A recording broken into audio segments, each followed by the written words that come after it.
ជំរាបសួរពុកម៉ែបងប្អូនទីរួមស្ដាប់ទាំងអស់គ្នាដោយគោរពពីចម្ងាយដោយបានជ្រាបថាមនុស្សគ្រប់រូបមិនថាចាស់ឬក្មេងតែងតែសុបិនរាល់ពេលគេងលក់មិនថាពេលវេលាណាឡើយពេលថ្ងៃឬពេលយប់ខ្ញុំនឹងធ្វើការអធិប្បាយទៅតាមសុបិនរបស់ពុកម៉ែបងប្អូនគ្រប់គ្នាដូចចុះទៅនេះ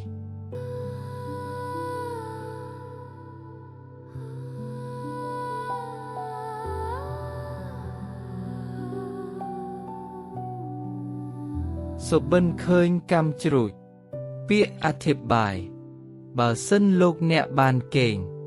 សុបិនឃើញកម្មជ្រួចឬយានចម្លងឬកម្មជ្រួចផ្កាភ្លើងដែលគេបាញ់លំអក្នុងពិធីបុណ្យទីថានឹងបានទទួលដំណឹងអាក្រក់របស់ញាតិ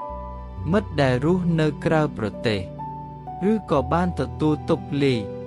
និងលៀបខាងទូនីតិការងារឬការលក់ដូរបានតែមករួចខ្លួនប៉ុន្តែច្រើនតែជាគ្រូតាក់ទិនទៅនឹងញាតិមិត្តមិនមែនខ្លួនឯងនោះទេលេខផ្សងសំណាង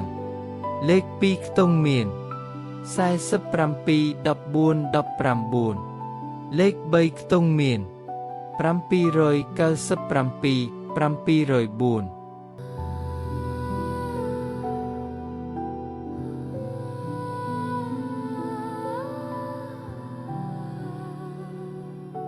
សុបិនឃើញកង់ពាក្យអធិប្បាយបើសិនពុកម៉ែបងប្អូនបានកេងសុបិនឃើញកង់ឬបានជិះកង់ទីថានឹងត្រូវធ្វើដំណើរឆ្ងាយឬមានការរើរស់ទីលំនៅឬក៏ផ្លាស់ប្ដូរទូនីតិការងារលេខផ្សងសំណាងលេខ2ខ្ទង់មាន77 78លេខ3ខ្ទង់មាន378 897 276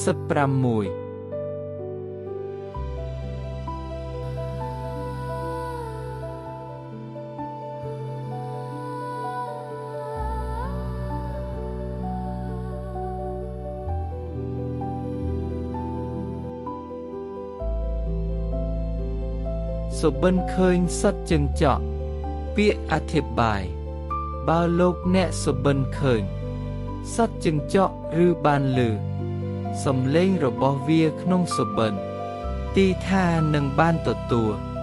ដំណឹងល្អពីការងារឬលាភពីការផ្សងសំណាងបន្តិចបន្តួចលេខផ្សងសំណាងលេខ2ខ្ទង់មាន77 71លេខ3ខ្ទង់មាន771 707 761